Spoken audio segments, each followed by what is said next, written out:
Hello and welcome to another ZOiD's YouTube channel video. And I've been making videos that are getting like no views lately, like 30 views, 40 views, and I guess people don't really want to hear 3 tips for how to do anything. So, and I watch YouTube channels and I tell you what is, oh, you can't not watch it when someone's like, this is the 5 best and the 5 worst, and it's so stupid. It's like, okay, fine. Here's my opinion that you don't care about, but, it's going to really annoy some of you for sure.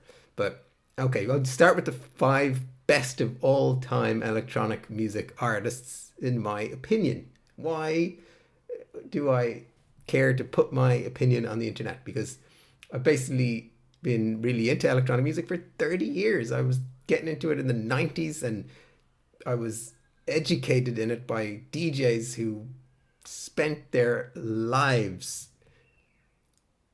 spending money on like working to get money to buy records, to mix and listen to those records, and to then share with their friends and whoever, me, what was the good music.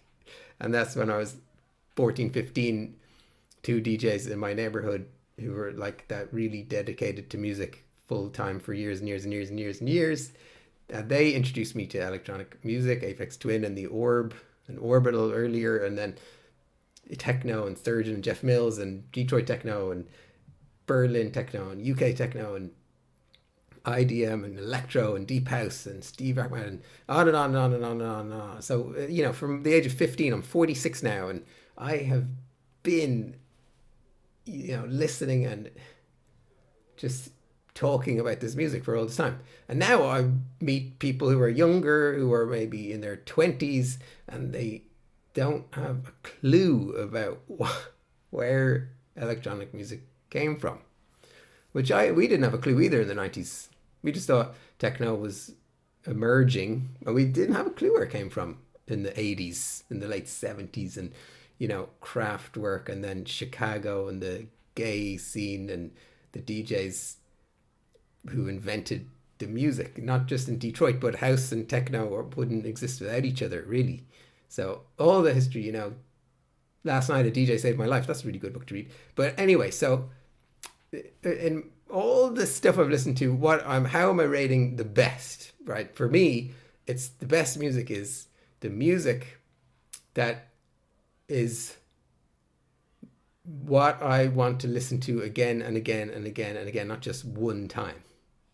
It's something that, this is something extra special about it, where it soundtracks your life and it becomes a part of fabric of your life. It's not just something that you listen to once and that was good or that was bad. It changes you as a person.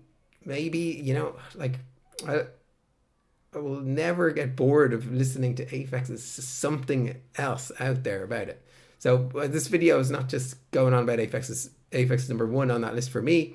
This is a track that I only discovered recently, Aphex 35 Japan, off the SoundCloud dump of 2015, which is 11 years ago now, when Aphex dumped hundreds of tracks on SoundCloud that were unreleased.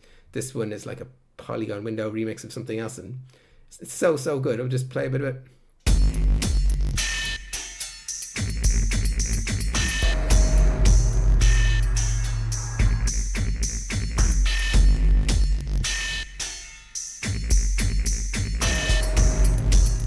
Imagine hearing that on a big system. The weight, the bass weight, it's insane.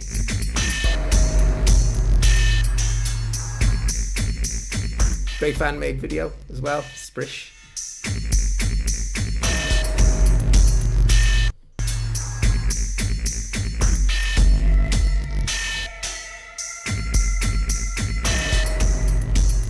Creepy voices. I wonder where they're from.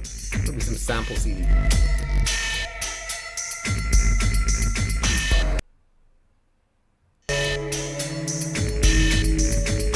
Aphex's music's always evolving somewhere interesting, like the chords here.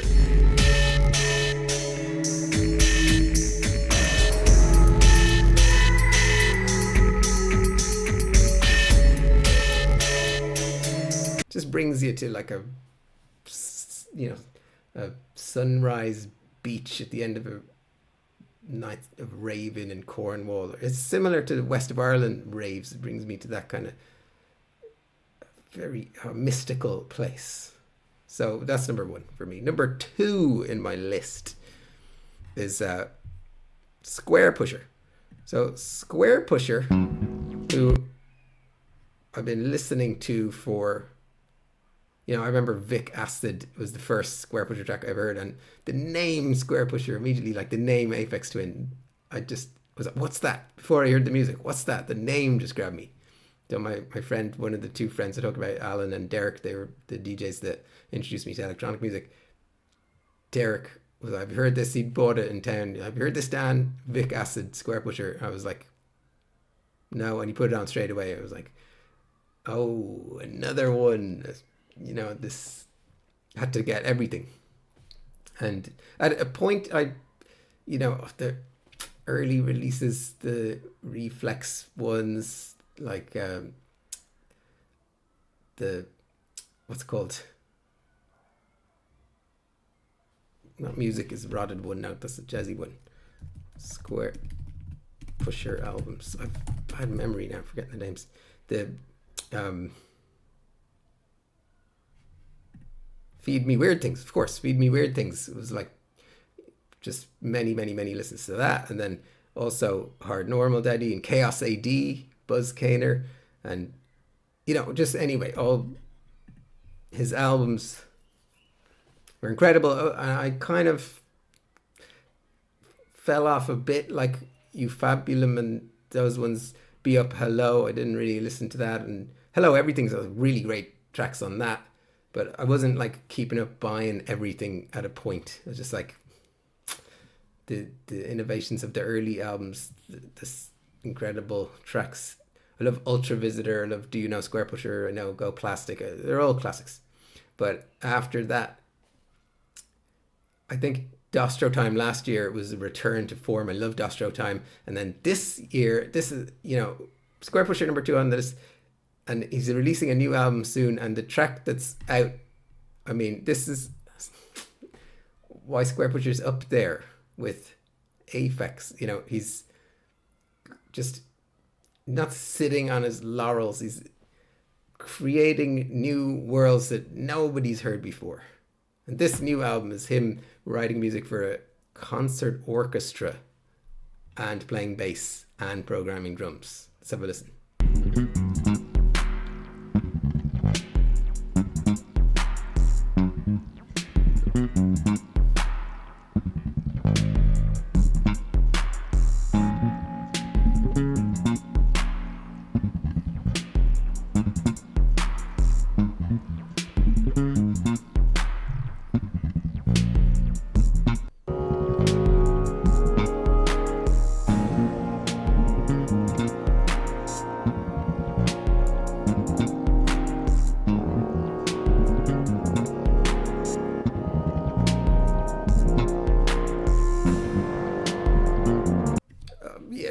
That's just amazing.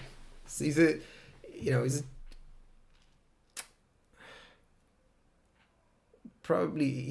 who I want to be, him musically, more than Aphex. Like his technique on the bass. I want to play guitar as well as he plays bass, and program drums and write for instruments. Like he's doing what I wanted to do more and more of. He's paving the way. He's Tom Jenkins, and yeah, number 2 on the list. Okay, number 3 on the list is Autekra. Auteker. I was at this gig in Dublin, in Vicar Street. So, Auteker were the soundtrack of many teenage parties in the 90s. Me and my friends, that might give you an idea of what kind of weirdos we were having parties and playing weird music, dark music, and doing things. And just like, I love the fact that Auteker do gigs. Like I went to see them in Bristol in November, and they were pulled in a crowd of like probably, I don't know, at least 3,000 people, 4,000. It was in this huge venue, prospect building in Bristol. And it's just so uncompromising. The music, they just do whatever they want, the weirdest, the hardest, the maddest stuff. And it's just, that's why people go, is like, even though many people didn't like the gig, it was too hard, it was too this, it was too that, it was in the dark, you're just standing in the dark going, what the hell is this? You know, and yet they're playing big venues, they're getting big crowds because they're doing something no one else does.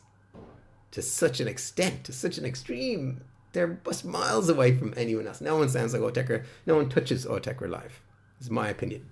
Autechre are the, you know, where Luke Vibert, Aphex Twin, Square Pusher, everybody else nearly has concentrated on making studio albums.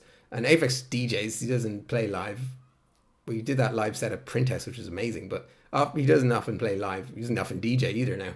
But you know, Square Pusher, when was the last time he played live? I don't know. He might organize some concerts for the new album. You know, who is like okay, there's Detroit techno artists, there's like Octave One, there's like people who do live sets, but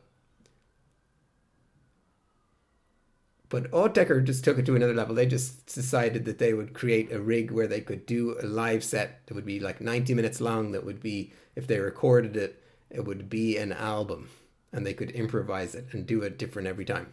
No one else has done that. And like their rig that you can see in little screenshots in some videos and stuff is a max patch that they've developed that's just like insane. They're genius programmers, you know. Just listen to a bit of this. Improvising. I was sitting on the balcony in Vicar Street for this, going into a deep, deep listening experience.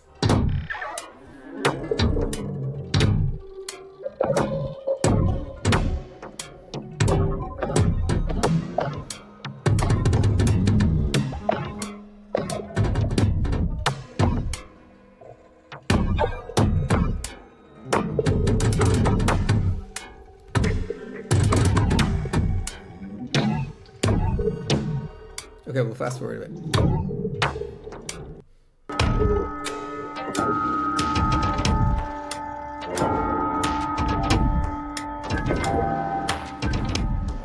Just the ideas come in, they develop them, and they just improvise with them.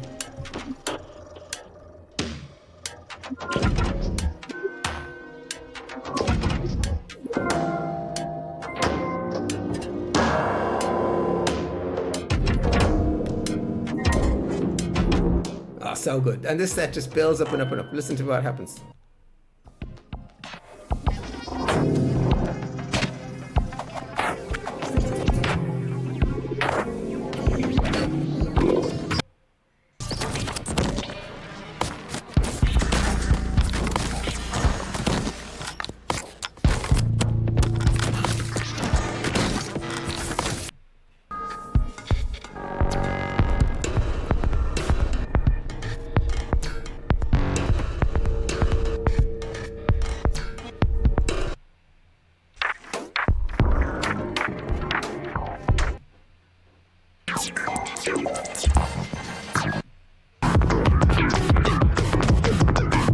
This insane last track.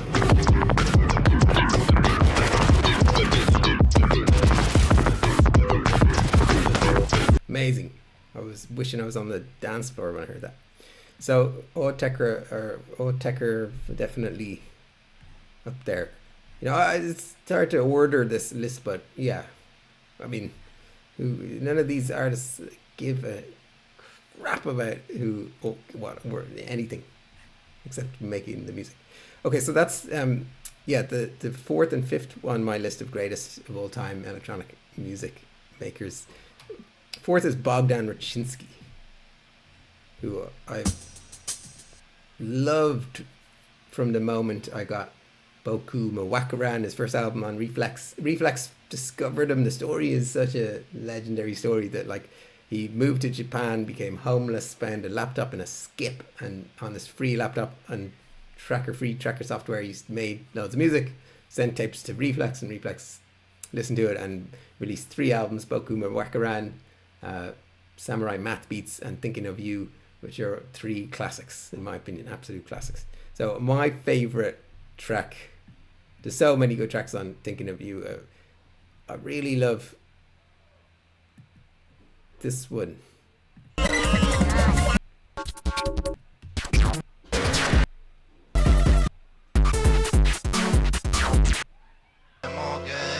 This one. Don't be so surprised. I cried for you while you were sleeping. Harugakuru, aigamata teru.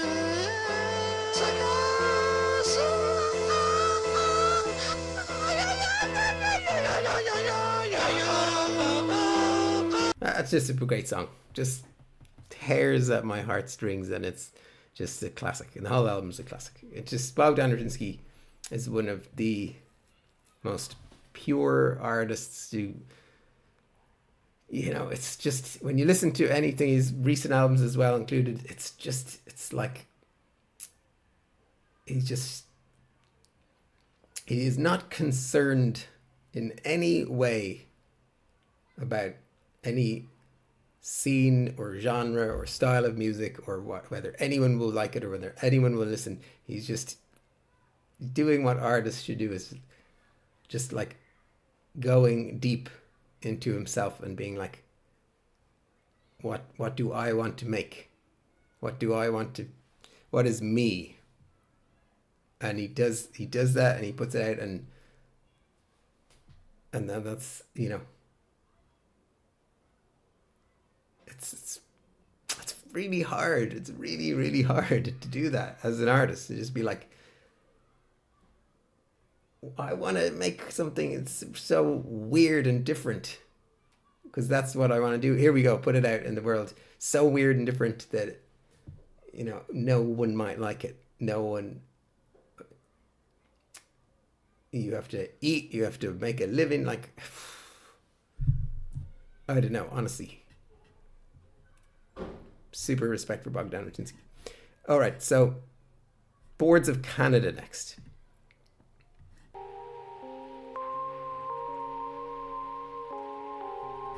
This is an old record. This one, 1993, on Scam.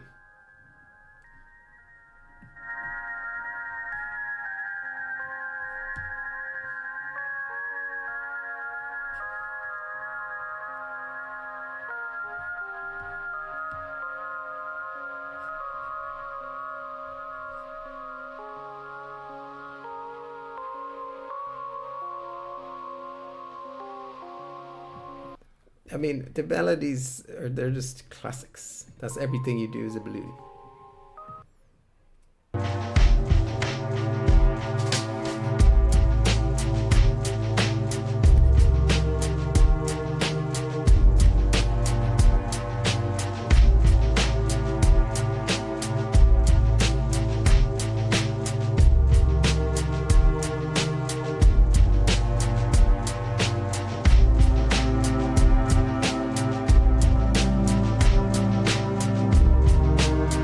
That's Everything You Do Is a Balloon. That is on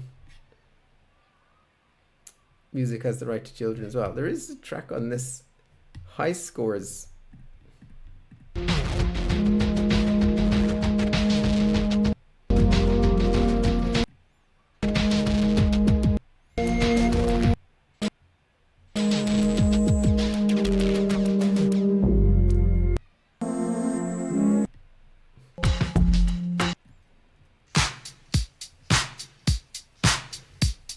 Great track.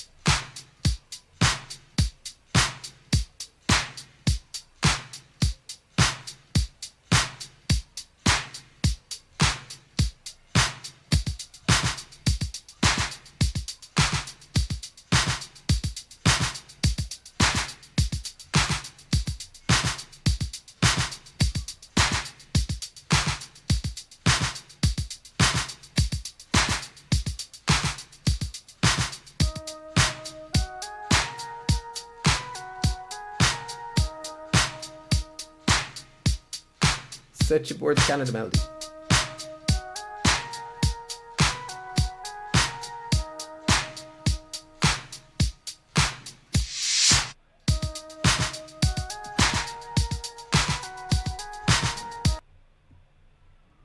Ah.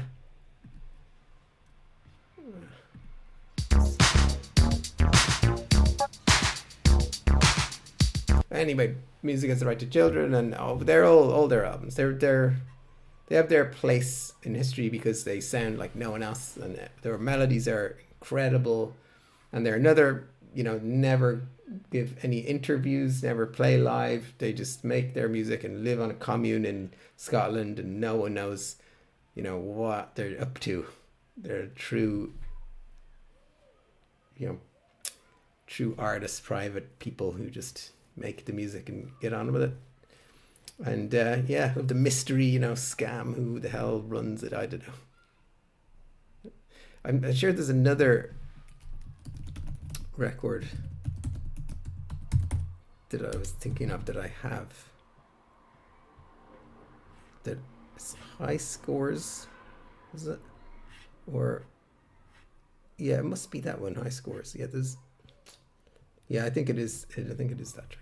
Anyways, so that's my list of the 5 best, and I probably should have just made this 2 different videos because, what the hell? If anyone watched this far, then they're probably fans of that music, and then this other part, I don't know.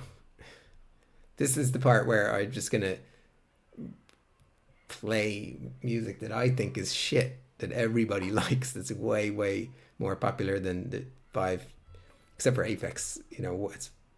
It's way more popular. So here are, in my opinion, the 5 worst electronic music artists. And worst in terms of it's derivative, uninteresting, boring. It's gonna fade away quickly. No one will ever listen to it again in a few years' time. People like it now, but AI would be able to make it like that. So easy to it's just shit. There's nothing artistically interesting about it, and that's gonna really annoy some people who really like it. But there we go. This is what people do on YouTube. They come on YouTube like me and they say their opinions to get people annoyed. Well, that's not why, but anyway, where'd my playlist go? Playlist, here it is. Playlist, 5 best and 5 worst. It's my best. Okay, so the 5 worst, starting with Dead Mouse. Is that how you say it? Dead Mouse. Dead Mouse, I just, I see people say Dead Mouse is one of the best producers and one of the best electronic music artists, and I just listen to the music. I'm just like, what's good about this? Honestly, what's good about this?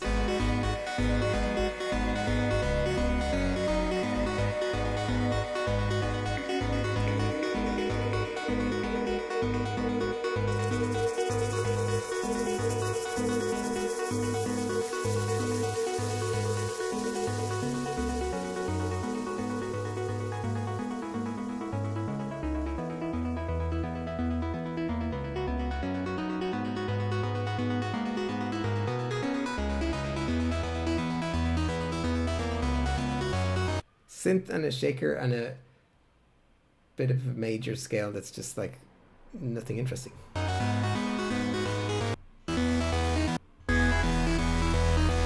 It's filtering up and then it goes into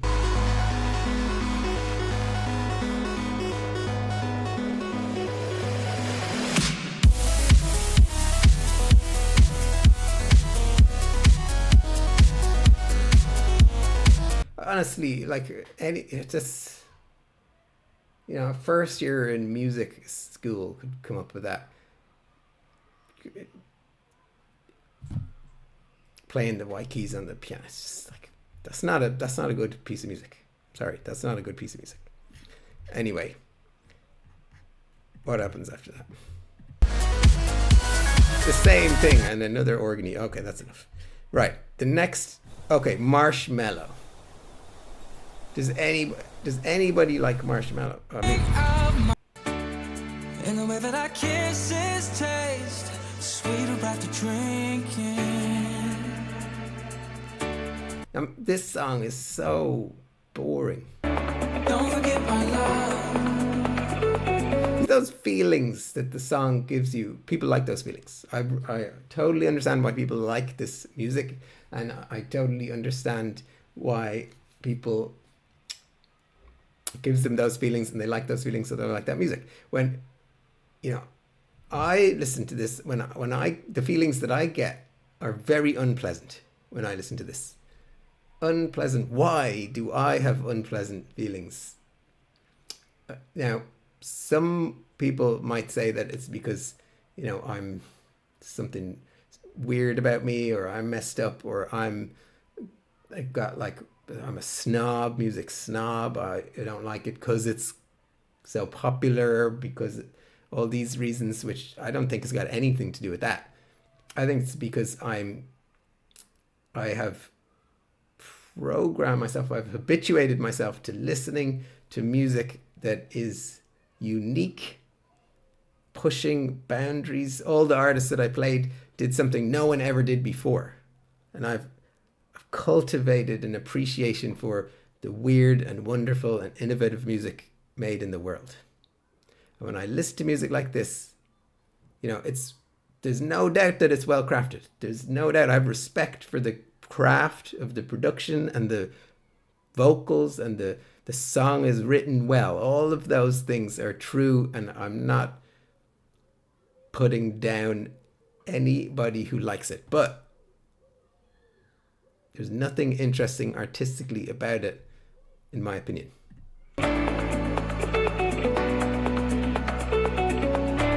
Don't forget my love.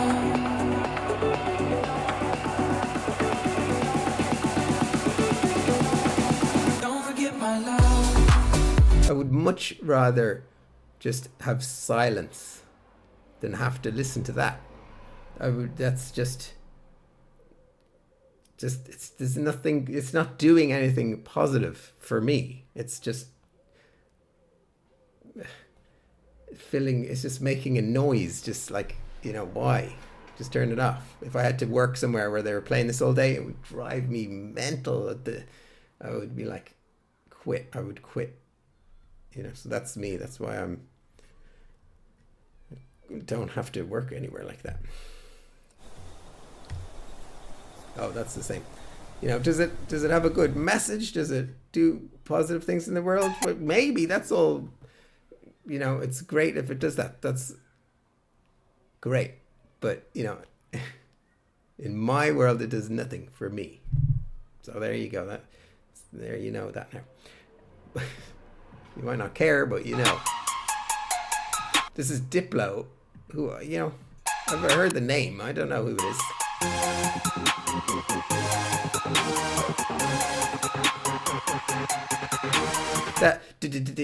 That's pretty cool and interesting, but the chords are so lame. It's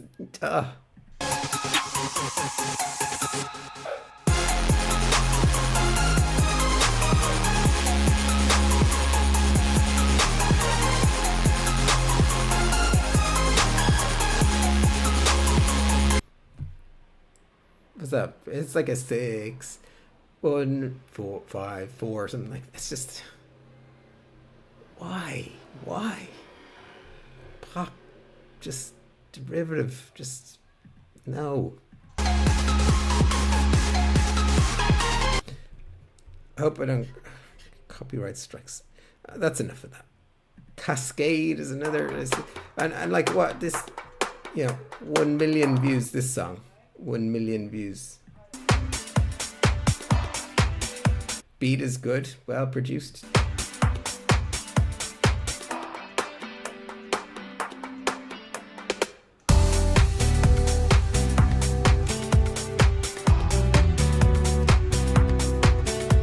Absolute dog crap. Absolute just bottom of the barrel. if you like that, good. Have fun. You know, we can't be friends. If anyone who likes that is watching this video,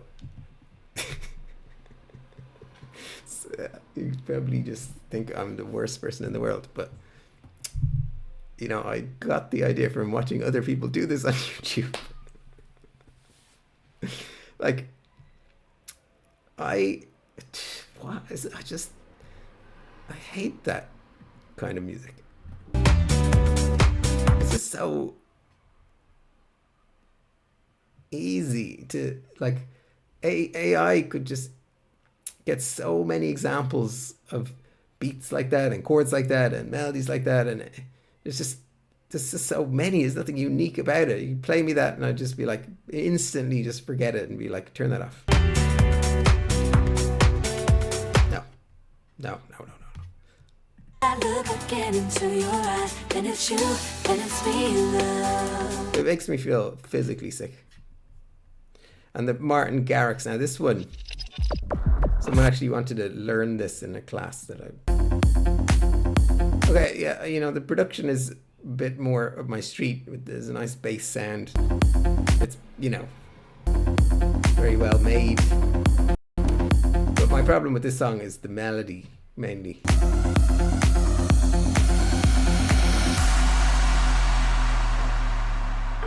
Whoa.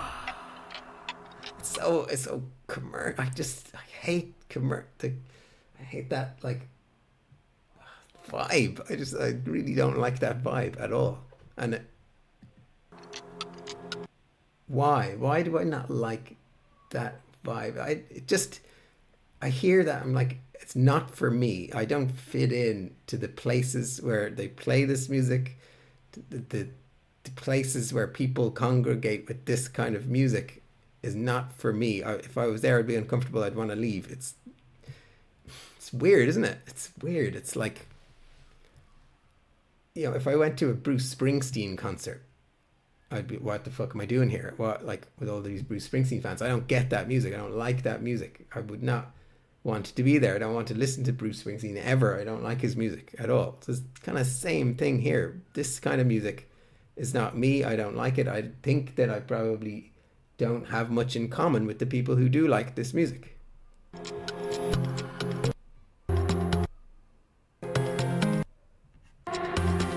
This is, I don't know what this video is gonna, this probably get 0 views.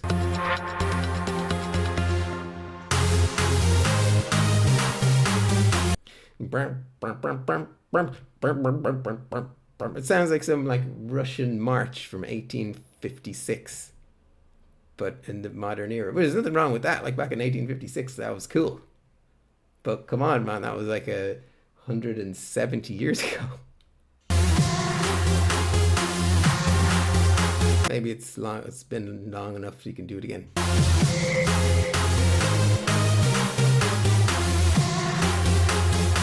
Rum pum pum pum pum. It is not cool to do that. Okay, whatever that is not cool with me. Would I do that if I got 1.8 billion views?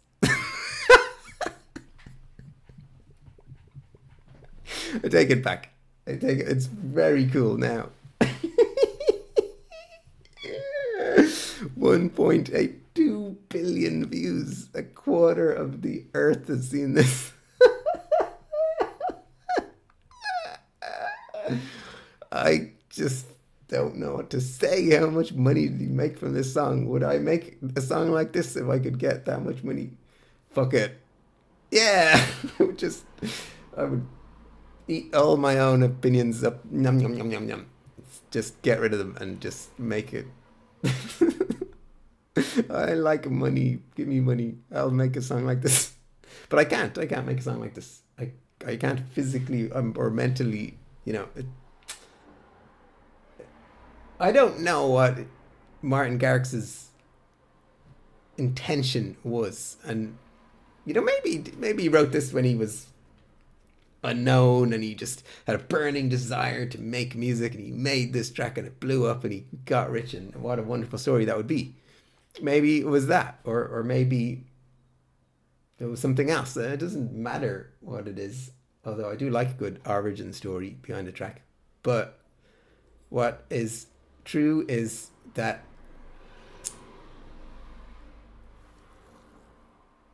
the 1.8 billion people who watched this, well, they obviously don't all, 12 million of them gave it a thumbs up. Out of 1.8 billion, 12 million is very small. So most people, 99.999% of people just watched it and they didn't give it a thumbs up.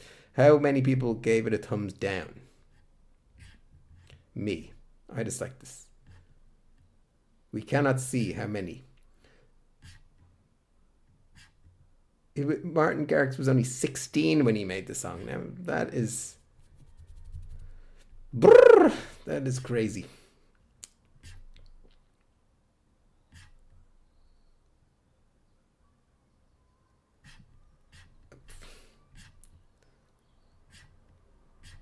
Yeah, I don't know. Whatever. All right. So lastly, yeah, that was the last one. So this video's over now. So that was my 5 best and 5 worst. And I wonder what will happen. Will I do more videos like this? I always try different things, so I'm trying this.